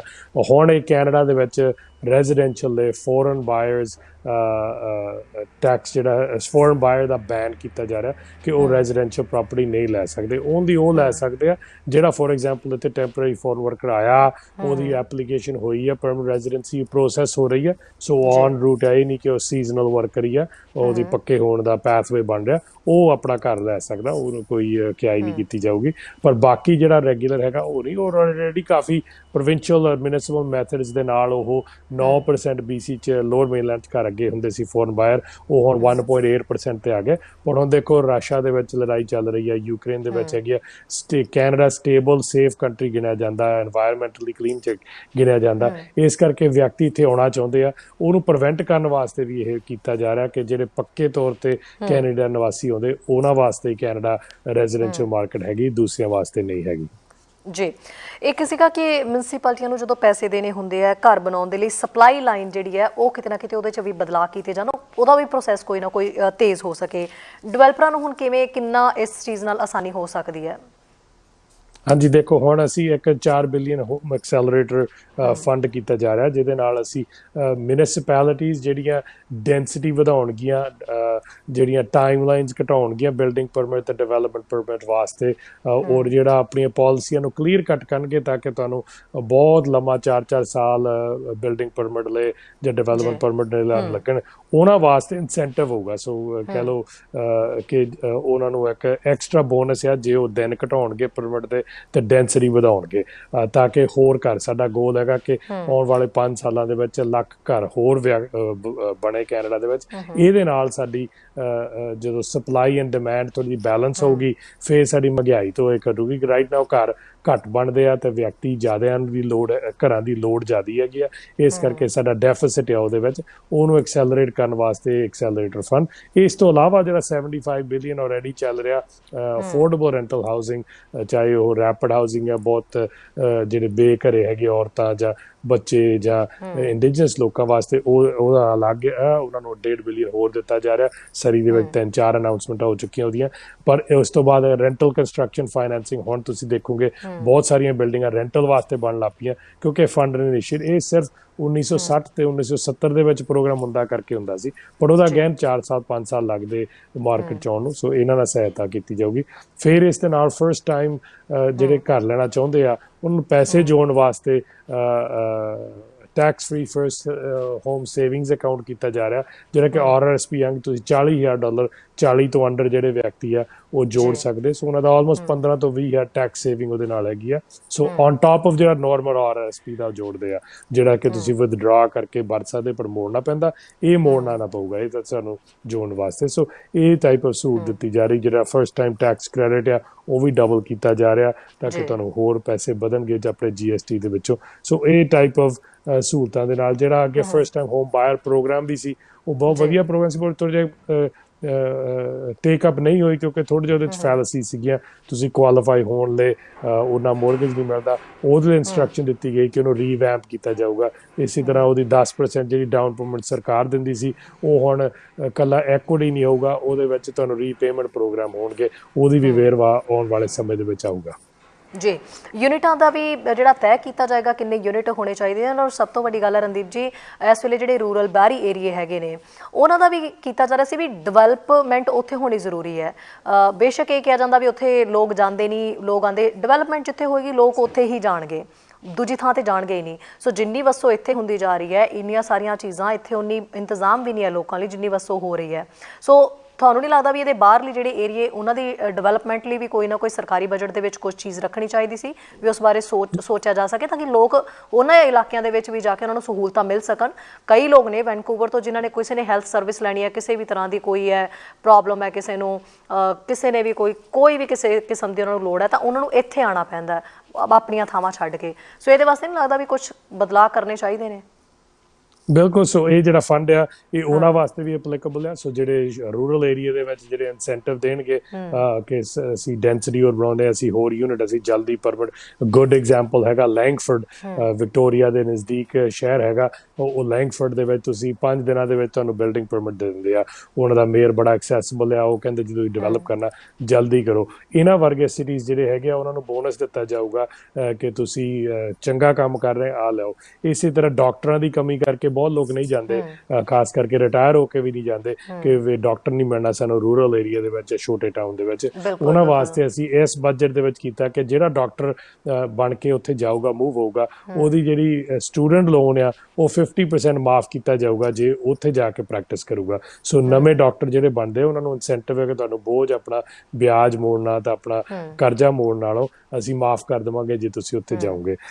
ਥਰਡ ਥਿੰਗ ਹੈਗਾ ਕਿ broadband internet connectivity rural area ਦੇ ਵਿੱਚ ਘੱਟ ਸੀ, ਉਹਦਾ ਬਹੁਤ ਲਾਸਟ 6 ਸਾਲ ਅਸੀਂ ਫੰਡਿੰਗ ਕਰ ਰਹੇ ਔਰ ਤਕਰੀਬਨ ਹੁਣ ਆਈ ਥਿੰਕ 97-98% ਬ੍ਰੌਡਬੈਂਡ ਕਨੈਕਟੀਵਿਟੀ ਹੋ ਗਈ ਉਹਨਾਂ ਏਰੀਆ ਦੇ ਵਿੱਚ। ਈਵਨ ਇੰਡੀਜਨਸ ਜਿਹੜੇ ਰਿਜ਼ਰਵਸ ਆ ਉਹਨਾਂ ਦੇ ਵਿੱਚ ਵੀ ਹੋ ਗਈ ਆ, ਔਰ ਈਵਨ ਲੋ ਆਰਬਿਟਿੰਗ ਸੈਟੇਲਾਈਟਸ ਵੀ ਕਾਫੀ ਈਲਨ ਮਸਕ ਦੀ ਕੰਪਨੀ ਨੇ ਸਪਰੈਡ ਕੀਤਾ ਫੰਡਿੰਗ ਦੇ ਕੇ, ਔਰ ਉਹ ਹਰ ਇੱਕ ਨੂੰ ਹੁਣ ਇੰਟਰਨੈਟ ਕਨੈਕਟੀਵਿਟੀ ਮਿਲ ਰਹੀ ਹੈ। ਇਹ ਤਿੰਨ ਚੀਜ਼ਾਂ ਦੇ ਨਾਲ ਫੈਡਰਲ ਗਵਰਨਮੈਂਟ ਦੇ ਰਹੀ ਆ, ਬਾਕੀ ਸੂਬੇ ਸਰਕਾਰ ਨੂੰ ਵੀ ਦੇਣਾ ਪਊਗਾ, ਮਿਊਨਿਸਪੈਲਿਟੀ ਨੂੰ ਵੀ ਉਸ ਤਰ੍ਹਾਂ ਦੇ ਪ੍ਰਬੰਧ ਕਰਨੇ ਪਊਗੇ ਜਿੰਨਾ ਅਟਰੈਕਟਿਵ ਹੋਵੇ ਉੱਥੇ ਜਾਣ ਵਾਸਤੇ। ਔਰ ਆਈ ਥਿੰਕ ਜਦੋਂ ਇਹ ਕੀਤਾ ਜਾਊਗਾ ਲੋਕ ਰੂਰਲ ਏਰੀਆ ਦੇ ਵਿੱਚ ਵੀ ਜਾ ਕੇ ਸਪਰੈਡ ਹੋਣਗੇ। ਜੀ ਰਣਦੀਪ ਜੀ, ਇਸ ਤੋਂ ਇਲਾਵਾ ਠੀਕ ਹੈ ਹਾਊਸਿੰਗ ਅਫੋਰਡੇਬਿਲਟੀ ਦੇ ਵਿੱਚ ਜੋ ਵੀ ਚੇਂਜਸ ਆ ਰਹੇ ਨੇ, ਠੀਕ ਹੈ, ਆਈ ਥਿੰਕ ਇਹਨਾਂ ਦਾ ਅਨਾਲਿਸਿਸ ਵੀ ਹੁਣ ਕੀਤਾ ਜਾਏਗਾ, ਉਸ ਤੋਂ ਬਾਅਦ ਹੀ ਰਿਵਿਊਜ਼ ਆਉਣਗੇ ਵੀ ਆਮ ਜਨਤਾ ਜਿਹੜੀ ਹੈ ਜਾਂ ਜਿਹੜੇ ਹਾਊਸਿੰਗ ਮਾਰਕੀਟ ਦੇ ਵਿੱਚ ਜਿਨ੍ਹਾਂ ਦੀ ਨਜ਼ਰ ਟਿਕੀ ਹੋਈ ਸੀ ਉਹ ਇਸ ਬਜਟ ਨੂੰ ਕਿਵੇਂ ਦੇਖ ਰਹੇ ਨੇ, ਉਹਨਾਂ ਨੂੰ ਕਿਫਾਇਤੀ ਲੱਗ ਰਿਹਾ ਜਾਂ ਨਹੀਂ ਲੱਗ ਰਿਹਾ। ਇਸ ਤੋਂ ਇਲਾਵਾ ਕਲਾਈਮੇਟ ਚੇਂਜ ਵੀ ਬਹੁਤ ਵੱਡਾ ਇਸ਼ੂ ਸੀਗਾ, ਸੋ ਕਲਾਈਮੇਟ ਚੇਂਜ ਵਾਸਤੇ ਕੀ ਕੀਤਾ ਜਾ ਰਿਹਾ, ਉਹਦੇ ਵਾਸਤੇ ਬਜਟ 'ਚ ਕੀ ਰੱਖਿਆ ਗਿਆ? ਸ਼ੋਰ, ਦੇਖੋ ਕਲਾਈਮੇਟ ਚੇਂਜ ਲਈ ਸਾਡੇ ਕੋਲ ਜਿਹੜੀ ਪਲਾਨ ਆਲਰੇਡੀ ਪੇਸ਼ ਕੀਤੀ ਬਹੁਤ ਵਧੀਆ ਚੱਲ ਰਹੀ ਹੈ। ਉਸ ਤੋਂ ਇਲਾਵਾ ਅਸੀਂ ਇਲੈਕਟ੍ਰਿਕ ਵਹੀਕਲਸ ਵਾਸਤੇ ਇਨਫਰਾਸਟ੍ਰਕਚਰ ਜਿਹੜਾ ਉਹਨਾਂ ਨੂੰ ਦੇਣ ਵਾਸਤੇ ਉਹਦੇ $10 ਬਿਲੀਅਨ ਦੇ ਰਹੇ ਹਾਂ ਤਾਂ ਕਿ ਕਾਰਾਂ ਹੋਰ ਤਾਂ ਹੀ ਲੋਕ ਸਵਿਚ ਕਰਨਗੇ ਜੇ ਮੋਰੇ ਇਨਫਰਾਸਟ੍ਰਕਚਰ ਵੀ ਹੋਊਗਾ। BC 'ਚ ਵਧੀਆ ਹੋ ਰਿਹਾ, ਅਸੀਂ ਆਲਰੇਡੀ ਸਰੀ ਦਾ ਐਗਜ਼ਾਮਪਲ ਲਈਏ, ਮੈਂ ਤਕਰੀਬਨ 3-4 ਅਨਾਊਂਸਮੈਂਟਾਂ ਕਰ ਚੁੱਕਾ ਜਿੱਥੇ ਸਾਡੇ ਸਾਰੇ ਰੈਕ ਸੈਂਟਰ, ਸਵਿਮਿੰਗ ਪੂਲਸ, ਪਾਰਕਾਂ ਦੇ ਵਿੱਚ ਸਾਡੇ ਚਾਰਜਿੰਗ ਸਟੇਸ਼ਨ ਲੱਗ ਚੁੱਕੇ ਆ। ਇਹਦੇ ਨਾਲ 3 ਬਿਲੀਅਨ ਨਾਲ ਹੋਰ ਵੀ ਤਾਂ ਕਿ ਰੂਰਲ ਜਦੋਂ ਆਪਾਂ ਲੌਂਗ ਟ੍ਰਿਪ ਜਾ ਰਹੇ ਹਾਂ ਸਾਨੂੰ ਪਤਾ ਹੋਵੇ ਵੀ ਰਾਹ ਦੇ ਵਿੱਚ ਚਾਰਜਸ ਹੈਗੇ ਆ, ਇਹਦੇ ਨਾਲ ਅਸੀਂ ਇਨਵਾਇਰਨਮੈਂਟ ਨੂੰ ਸੇਵ ਕਰ ਸਕਦੇ। ਜਿਹੜਾ ਸਾਡਾ ਓਸ਼ਨਸ ਪ੍ਰੋਟੈਕਸ਼ਨ ਪਲਾਨ ਸੀ ਉਹ 5 ਸਾਲ ਦੀ ਫੰਡਿੰਗ ਪਹਿਲਾਂ ਸੀ, ਉਹ ਫੇਰ ਰਿਨਿਊ ਕੀਤੀ ਜਾ ਰਹੀ ਤਾਂ ਕਿ ਸਾਡੇ ਜਿਹੜੇ ਵਾਟਰਵੇਜ਼ ਆ, BC ਬੜਾ ਕੋਸਟਲ ਸਿਟੀ ਆ, ਉਹਨੂੰ ਪ੍ਰੋਟੈਕਟ ਕੀਤਾ ਜਾਊਗਾ, ਜਿਹੜੇ Wales, seals and cost line ਉਹਨੂੰ ਪ੍ਰੋਟੈਕਟ ਕੀਤੀ ਜਾਊਗੀ। ਇਹ ਟਾਈਪ ਆਫ ਕਾਫੀ ਰੋਬਸਟ, ਔਰ ਇਹਦੇ ਵਿੱਚ ਗ੍ਰੀਨ ਪਾਰਟੀ ਦੇ ਜਿਹੜੇ BC ਸਾਬਕਾ ਲੀਡਰ ਉਹ ਵੀ ਕਹਿ ਚੁੱਕੇ ਕਿ ਬੈਸਟ ਪਲਾਨ ਹੈਗੀ ਆ। ਸੋ ਭਵਿੱਖ ਵਾਸਤੇ ਔਰ ਇਸੇ ਤਰ੍ਹਾਂ ਜਿਹੜੇ ਨੈਚੁਰਲ ਤਰੀਕਿਆਂ ਦੇ ਨਾਲ ਜਿੰਨਾ environment, for example tree planting ਜਾਂ ਬਾਇਓਡਾਇਵਰਸਿਟੀ ਦੇ ਨਾਲ ਅਸੀਂ ਕਿੱਦਾਂ ਅਸਮਾਨ ਦੇ ਵਿੱਚੋਂ ਪੋਲੂਸ਼ਨ ਕੱਢ ਸਕੀਏ, ਉਹ ਵੀ ਨਾਲ ਕੀਤਾ ਜਾ ਰਿਹਾ। ਉਹ ਇਸ ਦੇ ਨਾਲ ਟ੍ਰਾਂਜੀਸ਼ਨਸ ਟੂ ਜੌਬਸ, ਜਿਹੜੇ ਆਇਲ ਸੈਕਟਰ ਜਾਂ ਆਇਲ ਸੈਕਟਰ ਤੋਂ ਜਿਹੜੇ ਲੋਕ ਵਿਅਕਤੀ ਨਿਕਲਣਾ ਚਾਹੁੰਦੇ ਆ ਉਹਨਾਂ ਵਾਸਤੇ ਅਸਿਸਟੈਂਸ ਦਿੱਤੀ ਜਾ ਰਹੀ ਹੈ, ਟ੍ਰੇਨਿੰਗ ਵਾਸਤੇ, ਜੌਬ ਟ੍ਰੇਨਿੰਗ ਔਰ ਫੰਡਿੰਗ ਵਾਸਤੇ। ਔਰ ਆਇਲ ਸੈਕਟਰ ਨੂੰ ਵੀ ਕਮਿਟ ਕਰਾਇਆ ਕਿ ਉਹਨੇ 2050 ਤੱਕ ਨੈਟ ਜ਼ੀਰੋ ਜਾਣਾ, 2030 ਤੱਕ 40% ਆਪਣੀ ਐਮਿਸ਼ਨਸ ਜਿਹੜੀ ਹੈਗੀ ਆ ਉਹ ਰਿਡਿਊਸ ਕਰਨੀ ਆ। ਜੀ ਰਣਦੀਪ ਜੀ, ਇਸ ਤੋਂ ਇਲਾਵਾ ਸਰੀ ਵਾਲੇ ਵੈਸੇ ਵੀ ਇਹ ਸਵਾਲ ਕਰ ਰਹੇ ਸੀ, ਪੁੱਛ ਰਹੇ ਸੀਗੇ ਵੀ ਸਰੀ ਵਾਸਤੇ ਰਣਦੀਪ ਸਰਾਏ ਕੀ ਲਿਆ ਰਹੇ ਨੇ, ਲਾਈਕ ਬਜਟ ਦੇ ਵਿੱਚ ਸਰੀ ਵਾਲਿਆਂ ਲਈ ਕੀ ਹੈ ਖਾਸ? ਦੇਖੋ, ਇੱਕ ਸਰੀ ਵਾਸਤੇ ਐਤਕੀ ਹਾਊਸਿੰਗ ਦਾ ਬਹੁਤ ਵੱਡਾ ਇਸ਼ੂ ਹੈਗਾ। ਸੋ ਅਸੀਂ ਗੋਲ ਕਰਦੇ ਕਿ ਜਿਹੜੀ ਬਹੁਤ ਵੱਡੀ ਕੰਪਲੇਂਟ ਆਉਂਦੀ ਸੀ ਕਿ ਸਾਨੂੰ ਬਿਲਡਿੰਗ ਪਰਮਿਟ ਦੇ ਟਾਈਮ ਬਹੁਤ ਲੱਗ ਜਾਂਦਾ, ਅਸੀਂ ਆਸ ਕਰਦੇ ਕਿ ਸਾਡੇ ਸਰੀ ਦੇ ਮੇਅਰ ਤੇ ਸਰੀ ਦੇ ਕਾਉਂਸਲ ਇਸ ਨੂੰ ਲਾਭ ਲੈਣਗੇ, ਜਿਹੜਾ ਇਹ ਹੋਮ ਐਕਸੈਲਰੇਟਰ ਫੰਡ ਆ ਇਸ ਦਾ ਫਾਇਦਾ ਲੈ ਕੇ ਇਹ ਇਸਤੇਮਾਲ ਕਰਨਗੇ ਪੈਸੇ। ਸੋ ਇਹ ਸਰੀ ਨੂੰ ਡਾਇਰੈਕਟ ਹੋਊਗਾ। ਜਿਹੜੇ ਜ਼ੀਰੋ ਐਮਿਸ਼ਨਸ ਦੇ ਜਿਹੜੇ ਹੈਗੇ ਆ ਚਾਰਜਿੰਗ ਸਟੇਸ਼ਨ, ਇਹ ਅਸੀਂ ਵੱਧ ਤੋਂ ਵੱਧ ਲਿਆਉਂਗੇ। ਹੁਣ ਸਾਡਾ ਇੱਕ ਬਿਲਡਿੰਗ ਆਲਰੇਡੀ ਅਨਾਊਂਸ ਹੋਈ ਹੈ ਜਿਹਦੇ ਵਿੱਚ ਐਵਰੀ ਪਾਰਕਿੰਗ ਸਟਾਲ ਉਹਨਾਂ ਨੂੰ ਇਲੈਕਟ੍ਰਿਕ ਵਹੀਕਲ ਚਾਰਜ ਸਰੀ ਦੇ ਵਿੱਚ ਹੋਊਗਾ। ਇਹ ਟਾਈਪ ਆਫ ਸਹੂਲਤਾਂ ਦੇ ਵਿੱਚ ਕੀਤਾ। ਬਾਕੀ ਇਹ ਜਿਹੜਾ ਫੰਡ ਹੈ ਔਰ ਡਿਜ਼ਾਈਨ ਹੈ ਜਿਵੇਂ ਪ੍ਰੋਵਿੰਸ ਨੇ ਵੀ ਕੀਤਾ ਕਿ ਜਿੱਥੇ ਜਿੱਥੇ ਡੈਂਸਿਟੀ ਸਕਾਈ ਟ੍ਰੇਨ ਤੇ ਹੋਊਗੀ ਉਹ ਲੈਂਡ ਲੈ ਕੇ ਘਰਾਂ ਦੀ ਹੋਰ ਇੰਪਰੂਵਮੈਂਟ ਕਰ ਸਕਣਗੇ, ਇਹ ਕੰਪਲੀਮੈਂਟ ਉਹਨੂੰ ਕਰੂਗਾ। ਸੋ ਆਈ ਥਿੰਕ ਉਹਦੇ ਵਾਸਤੇ ਵੀ ਇਹ ਹੈਲਪ ਕਰੂਗਾ। ਬਾਕੀ ਜਿਹੜੇ ਸਰੀ ਦੇ ਨਿਵਾਸੀ, ਮੈਂ ਕਹੂੰਗਾ ਕਿ ਡੈਂਟਲ ਕੇਅਰ ਬਹੁਤ ਵੱਡੀ ਚੀਜ਼ ਆ ਕਿ ਸਾਡੇ ਬਹੁਤ ਸਮਾਲ ਐਂਡ ਮਿਡਲ ਕਲਾਸ ਦੇ ਲੋਕ ਹੈਗੇ ਆ ਜਿਨ੍ਹਾਂ ਕੋਲ ਡੈਂਟਲ ਕੇਅਰ ਹੈ ਨਹੀਂਗਾ, ਉਹ ਵੱਡੀਆਂ ਕੰਪਨੀਆਂ ਵਾਲੇ ਨਹੀਂ ਕੰਮ ਕਰਦੇ, ਬਹੁਤ ਮਹਿੰਗਾ। ਸੋ ਇਹਦੇ ਨਾਲ ਸਭ ਤੋਂ ਪਹਿਲਾਂ ਇਸ ਸਾਲ ਦੇ ਵਿੱਚ ਹੋ ਜਾਊਗਾ ਲਾਗੂ ਕਿ ਜਿਹੜਾ 12 ਸਾਲ ਤੋਂ ਥੱਲੇ ਬੱਚੇ ਆ ਉਹਨਾਂ ਦੀ ਡੈਂਟਲ ਕੇਅਰ ਫ੍ਰੀ ਹੋਊਗੀ। 70 ਸਾਲ ਤੋਂ ਥੱਲੇ ਕੋਈ ਕੋਪੇ ਨਹੀਂ ਹੋਊਗਾ ਔਰ 90,000 ਦੀ ਇਨਕਮ ਤੱਕ ਤੋਂ ਥੱਲੇ ਜਿਹੜਾ ਉਹਨਾਂ ਨੂੰ ਸਹਾਇਤਾ ਹੋਊਗੀ। ਉਸ ਤੋਂ ਬਾਅਦ ਫਿਰ ਅਗਲੇ ਸਾਲ 18 ਸਾਲ ਤੱਕ ਪਲੱਸ ਸੀਨੀਅਰਸ ਪਲੱਸ ਲੋਕ ਡਿਸੇਬਿਲਟੀ ਉਹ ਕਵਰ ਹੋਣਗੇ। ਉਸ ਤੋਂ ਬਾਅਦ 2025 ਤੱਕ ਸਾਰੇ ਪਰਿਵਾਰ ਜਿਹੜੇ 90,000 ਤੋਂ ਥੱਲੇ ਹੋਗੇ ਉਹ ਇਸ ਡੈਂਟਲ ਪਲਾਨ ਦੇ ਵਿੱਚ ਕਵਰ ਹੋਣਗੇ। ਇਹ ਬਹੁਤ ਰਿਮਾਰਕੇਬਲ ਹੈ, ਜਿਨ੍ਹਾਂ ਆਮ ਲੋਕਾਂ ਦੀ ਲਾਈਵਸ ਦੇ ਵਿੱਚ ਸਹਾਇਤਾ ਹੋਊਗੀ, ਬਿਮਾਰੀ ਵੀ ਘਟੂਗੀ, ਪਰ ਉਹਨਾਂ ਕੋਲ ਜਿਹੜੀਆਂ ਚੀਜ਼ਾਂ ਉਹ ਅੱਗੇ ਨੈਗਲੈਕਟ ਕਰਦੇ ਸੀ ਆਪਣਾ ਡੈਂਟਲ ਕੇਅਰ ਜਾਂ ਜੇਬ ਦੇ ਖਰਚੇ 'ਚੋਂ ਮਹਿੰਗਾਈ ਕਾਰਨ ਬਹੁਤ ਜ਼ਿਆਦਾ ਲੱਗਦਾ ਸੀਗਾ, ਉਹਨਾਂ ਨੂੰ ਹੁਣ ਸਹਾਇਤਾ ਹੋਊਗੀ। ਸੋ ਇਹ ਆਈ ਥਿੰਕ ਆਮ ਵਿਅਕਤੀ, ਸ਼ਹਿਰੀ ਵਿਅਕਤੀ ਲਈ ਬਹੁਤ ਹੋਊਗਾ।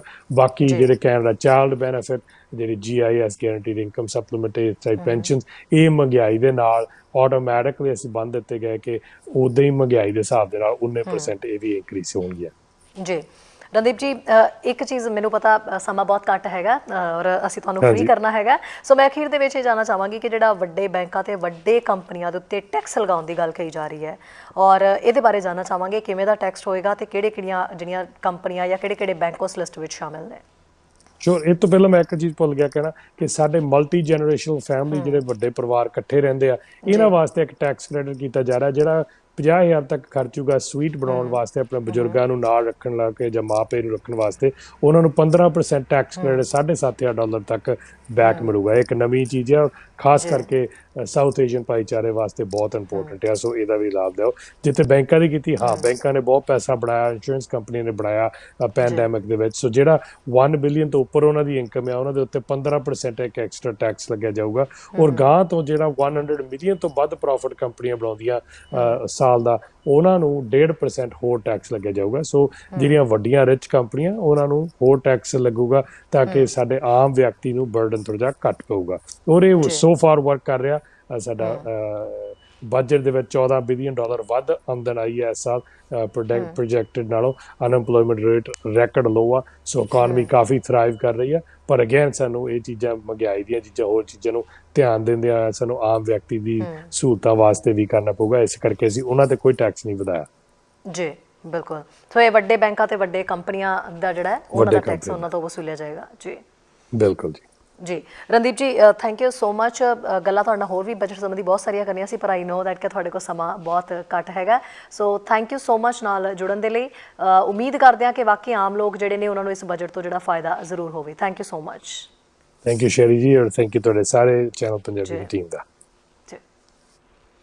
ਸੋ ਰਣਦੀਪ ਸਰਾਏ ਜੀ ਜੁੜੇ ਹੋਏ ਸੀ, ਪਰ ਇੱਕ ਕਾਲਰ ਕਾਲ ਕਰ ਰਹੇ ਨੇ, ਉਹਨਾਂ ਦੀ ਕਾਲ ਪਿਕ ਕਰਦੇ ਹਾਂ। ਸਤਿ ਸ਼੍ਰੀ ਅਕਾਲ ਜੀ। ਸਤਿ ਸ਼੍ਰੀ ਅਕਾਲ ਜੀ ਸ਼ੈਰੀ, ਮੈਂ ਰਣਦੀਪ ਸਰਾਏ ਜੀ ਨੂੰ ਵੀ ਸਤਿ ਸ਼੍ਰੀ ਅਕਾਲ ਜੀ। ਬਿਲਕੁਲ, ਤੁਹਾਡਾ ਵੈਸੇ ਤੁਸੀਂ ਕੀ ਕਹਿਣਾ ਚਾਹੁੰਦੇ ਹੋ? ਗੱਲ ਕਰਨਾ ਚਾਹੁੰਦੀ ਹਾਂ ਰਣਦੀਪ ਸਰਾਏ ਜੀ ਨੂੰ। ਜੀ ਰਣਦੀਪ ਸਰਾਏ ਜੀ ਕੋਲ ਸਮਾਂ ਥੋੜਾ ਸੀ, ਉਹਨਾਂ ਦੀ ਮੀਟਿੰਗ ਸੀ, ਆਪਾਂ ਨੂੰ ਉਹਨਾਂ ਨੂੰ ਫ੍ਰੀ ਕਰਨਾ ਪਿਆ, ਪਰ ਜੇ ਤੁਹਾਡੀ ਕੋਈ ਗੱਲ ਹੈ ਤਾਂ ਤੁਸੀਂ ਕਰ ਸਕਦੇ ਹੋ। ਆਪਾਂ ਇੰਟਰਵਿਊ ਖਤਮ ਕਰਨ ਤੋਂ ਪਹਿਲਾਂ ਤੁਹਾਡੀ ਗੱਲ ਜ਼ਰੂਰ ਸੁਣਾਂਗੇ। ਇੱਕ ਮੈਨੂੰ ਉਹਨਾਂ ਦਾ ਨੰਬਰ ਜ਼ਰੂਰ ਚਾਹੀਦਾ ਹੈ, ਫੋਨ ਨੰਬਰ ਰਣਦੀਪ ਸਰਾਏ ਜੀ ਦਾ। ਹਾਂਜੀ ਜੀ, ਸਾਡੀ ਵੈਬਸਾਈਟ ਦੇ ਉੱਤੇ ਵੀ ਹੈਗਾ, ਤੁਸੀਂ ਰਣਦੀਪ ਸਰਾਏ ਦਾ ਨੰਬਰ ਗੂਗਲ ਵੀ ਕਰ ਲਓਗੇ ਤਾਂ ਉਹਨਾਂ ਦੇ ਆਫਿਸ ਦਾ ਤੇ ਉਹਨਾਂ ਦਾ ਨੰਬਰ ਉਹਦੇ ਵਿੱਚ ਸ਼ਾਮਿਲ ਹੈ, ਤੁਹਾਨੂੰ ਉਹ 'ਚ ਮਿਲ ਸਕਦਾ ਹੈ। ਤੁਸੀਂ ਹੁਣ ਗੱਲ ਕਰਾ ਦੋਗੇ ਮਰਜੀ? ਹੁਣ ਉਹ ਹੈਗੇ ਨਹੀਂ ਜੀ, ਅਸੀਂ ਉਹਨਾਂ ਨੂੰ ਕਰ ਚੁੱਕੇ ਹਾਂ, ਵਾਈਂਡ ਅਪ ਸ਼ੋਅ ਖਤਮ ਕਰਨ ਲੱਗੇ ਹਾਂ ਜੀ, ਉਹ ਜਾ ਚੁੱਕੇ ਨੇ।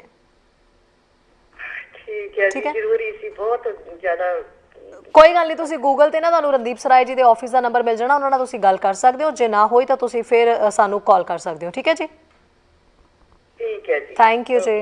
ਜੀ ਸੋ ਬਹੁਤ ਸਾਰੇ ਲੋਕਾਂ ਦੀਆਂ ਬਹੁਤ ਸਾਰੀਆਂ ਮੁਸ਼ਕਲਾਂ, ਰਣਦੀਪ ਸਰਾਏ ਦਾ ਨੰਬਰ ਹੈ, ਜਿਨ੍ਹਾਂ ਨੂੰ ਚਾਹੀਦਾ ਗੂਗਲ ਦੇ ਤੁਸੀਂ ਕਰ ਸਕਦੇ ਹੋ, ਉਹਦੇ ਵਿੱਚ ਤੁਹਾਨੂੰ ਰਣਦੀਪ ਸਰਾਏ ਦੇ ਆਫਿਸ ਦਾ ਤੇ ਉਹਨਾਂ ਦਾ ਨੰਬਰ ਮਿਲ ਸਕਦਾ ਹੈ। ਇਸ ਤੋਂ ਇਲਾਵਾ ਕੋਈ ਵੀ ਮੁਸ਼ਕਲਾਂ ਪਰੇਸ਼ਾਨੀਆਂ ਉਮੀਦ ਕਰਦੇ ਹਾਂ ਕਿ ਇਸ ਬਜਟ ਰਾਹੀਂ ਪੂਰੀਆਂ ਹੋ ਸਕਣ, ਤੇ ਬਾਕੀ ਤੁਸੀਂ ਐਨਾਲਿਸਿਸ ਕਰੋ ਖੁਦ ਇਸ ਬਜਟ ਦਾ, ਦੇਖੋ ਤੁਹਾਡੇ ਵਾਸਤੇ ਕੀ ਕਿਫਾਇਤੀ ਹੈ ਤੇ ਕੀ ਨਹੀਂ, ਤੇ ਫਿਰ ਉਸ ਤੋਂ ਬਾਅਦ ਸਰਕਾਰਾਂ ਨੂੰ ਇਸ ਚੀਜ਼ ਦਾ ਸਵਾਲ ਜ਼ਰੂਰ ਕਰੋ। ਇਜਾਜ਼ਤ ਦਿਓ, ਫਿਰ ਮਿਲਾਂਗੇ ਦ ਮਾਰਨਿੰਗ ਸ਼ੋਅ ਦੇ ਵਿੱਚ। ਸਤਿ ਸ਼੍ਰੀ ਅਕਾਲ। ਸਾਡਾ ਹਰ ਇੱਕ ਪ੍ਰੋਗਰਾਮ ਵੇਖਣ ਤੇ ਸਾਡੇ ਨਾਲ ਜੁੜਨ ਲਈ ਸਬਸਕ੍ਰਾਈਬ ਕਰੋ ਚੈਨਲ ਪੰਜਾਬੀ ਤੇ ਨੋਟੀਫਿਕੇਸ਼ਨ ਲਈ ਬੈਲ ਆਈਕਨ ਵਾਲੇ ਬਟਨ ਤੇ ਕਲਿੱਕ ਕਰੋ।